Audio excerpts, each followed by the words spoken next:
Blue pottery एक ऐसी कला जो हिंदुस्तान में मुग़ल बादशाह अकबर के दौर में हिंदुस्तान आई थी, और उसके बाद जब महाराजा मान सिंह के समय के अंदर भी ये जो ब्लू पोट्री एक आर्ट है ये अमेर आई थी। उसके बाद में जब जयपुर की स्थापना हुई तब इस कला को जो है बढ़ावा दिया गया था, और महाराजा राम सिंह द्वितीय के समय इस कला को बढ़ावा दिया गया था। और आज भी जयपुर की एक प्रमुख हस्तशिल्प कला है जहाँ पर कि इस तरह के जो बर्तन हैं वो बनाए जाते हैं, और इसमें पूरा एक तरीके से अलग अलग जो किस्म की जैसे ये सब चीज़ें बनाई जाती हैं, और अलग अलग जैसे ये गमले हैं, इसमें इसके अलावा बाउल है होते हैं या और चीज़ें हैं, वो सब इसमें बनती है। और बड़ी बात यह है कि आज भी जयपुर जो है इसका सबसे बड़ा जो है बोल सकते हैं कि जो मैन्युफैक्चरिंग हब है, और यहाँ से देश विदेश के अंदर यहाँ से माल जो है वो एक्सपोर्ट होता है। आज मेरे साथ मौजूद हैं अनिल दुराई जी मौजूद हैं, जिनकी नवी पीढ़ी जो है वो इसी काम में निकल चुकी है, यानी कि इनके जो पूर्वज हैं वो पीढ़ियों से इसी ब्लू पोट्री का काम जो करते हुए आए हैं। अनिल जी, आपकी कौन सी पीढ़ी जो इस काम करते हुए आ रही है? देखिए, ये कला मेरे को विरासत में मिली है और मैं 9th जनरेशन में हूँ, और शुरू से मैं यही काम कर रहा हूँ। बेसिकली ये जो कला है ये ईरान से आई हुई है, जो हमारे पूर्वजों से हमने सुना है या विरासत में जो मेरे को मिला है। यहाँ के जो राजा थे पहले सवाई राम सिंह सेकंड, उनको पतंग उड़ाने का बहुत शौक था। तो उनकी काइट फेस्टिवल में जल महल के यहाँ काइट दंगल हुआ करता था, तो उनकी पतंग को कोई काट नहीं सकता था। ऐसा नहीं कि वो राजा है इस वजह से नहीं काट सकता था, क्योंकि वो उसके अंदर कोई बेल्जियम का या इस तरह का कोई टेक्निक कोई मिलाते थे। तो हर कोई जितने भी उनसे कंपटीशन के लिए आते थे, देश विदेश के जितने भी एम्परर्स थे या काइट कटर्स थे, एक्सपर्ट जो थे, तो कोई उनकी पतंग को नहीं काट पाया।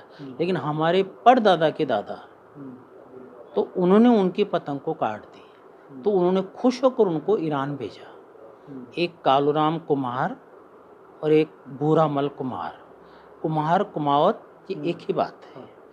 तो जितनी भी ये कलाएं हैं आप जो देखते हैं, कला से संबंधित, वो हमारी जाति के लोग ही ज़्यादा करते हैं। तो जब उनको खुशी हुई तो उन्होंने बोला कि भाई जयपुर के लिए आपको, क्योंकि क्राफ्ट का शौक था, तो उन्होंने बोला कि जयपुर के लिए आपको एक ऐसी कला लेकर आनी है। ऑलरेडी आप पॉटरी का काम करते हो, लेकिन पॉटरी में आप रंग बिरंगा नहीं करते हो, आप तो खाली जो ब्राउन है वो कलर, ब्राउन कलर की ज़्यादा बनाते हो। लेकिन मेरे को इसमें ऐसा ब्लू कलर चाहिए जो आई कैचिंग कलर हो, जो कलर लुभाए। और एक मेरे को ईरानियन कलर भी चाहिए, क्योंकि ईरानियन जो वहाँ के महाराजा थे वो उनके दोस्त थे। तो ईरानियन कलर है, उस कलर को भी अपने को चेंज करना है। वहाँ लाइट कलर है, उसको अपने यहाँ पर रॉयल ब्लू करना है। तो वहाँ पर वो गए तो 1% इसी को जानते हैं, लेकिन मेन जयपुर का कलर ये स्काई ब्लू कलर है, और इसकी वजह से पॉटरी फेमस है। डाइंग भी हो सकती है। मेरा एक सवाल आपसे ये था कि जिस तरह से ये जो मिट्टी है, ये मिट्टी कौन सी होती है? ये मिट्टी होती है, जैसे ये देखिए आप, ये जो आम मिट्टी है वो तो नहीं होती? नहीं, आम मिट्टी नहीं है सर। ये देखिए, ये तो क्वार्ट्ज है, ये ग्लास है, ये मुल्तानी मिट्टी है, ये गोंद है, ये रॉक सॉल्ट है। इन सब के छोटे टुकड़े करके हाथ के चक्के में पिसवाते हैं। क्वार्ट्ज पत्थर है ये। हाँ, ये ग्लास है जो कांच की चूड़ी में काम में आता है। इन सब का हम एक रेशियो बनाते हैं, एक कंपोजिशन तैयार करते हैं। आप ये एक कला है जो मुग़ल दौर में हिंदुस्तान आई, और उसके बाद में जयपुर में इसको काफ़ी बढ़ावा दिया गया, और आज भी पूरे हिंदुस्तान क्या पूरे दुनिया के अंदर यहाँ से जो ब्लू पोट्री है इसकी काफ़ी डिमांड है, और दुनिया भर से लोग यहाँ पर इसकी खरीदारी करने आते हैं। अब हम आपको लेकर चलेंगे जहाँ पर इसकी मैन्युफैक्चरिंग होती है, दिखाएंगे कि किस प्रकार से जो है इसका निर्माण है वो होता है। देखिए, मैं इस वक्त मौजूद हूँ एक ब्लू पोट्री के जो वर्कशॉप पर, जहाँ पर इसकी मैन्युफैक्चरिंग होती है। आपको दिखाते हैं कि किस तरीके से ब्लू पोट्री के जो बर्तन बनते हैं, जो गमले बनते हैं या जो भी बाउल्स बनते हैं, वो किस प्रकार से बनते हैं। देखते हैं कि यहाँ पर ये इसकी मैन्युफैक्चरिंग जो है हो रही है। जो कच्चा माल है उसको किस तरीके से जो है वो डाई के हिसाब से जो है उसको उसमें ढाला जा रहा है। और बेहद बड़ी बात यह है कि ये भले ही अभी आपको दिखने में भारी लग रहा हो, लेकिन जब सूखने के बाद में इसका वजन जो है काफ़ी हल्का हो जाता है।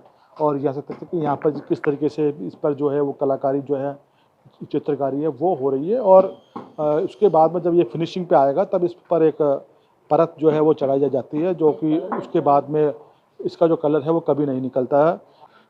फिनिशिंग इस पर पूरी हो रही है और इस तरीके से एक जो ब्लू पोट्री के जो है वो तैयार होती है। तो और आर्ट, फाइन ऑफ आर्ट से हमारे पास स्टूडेंट आते हैं तो वो बहुत ही अच्छी कलमकारी करते हैं।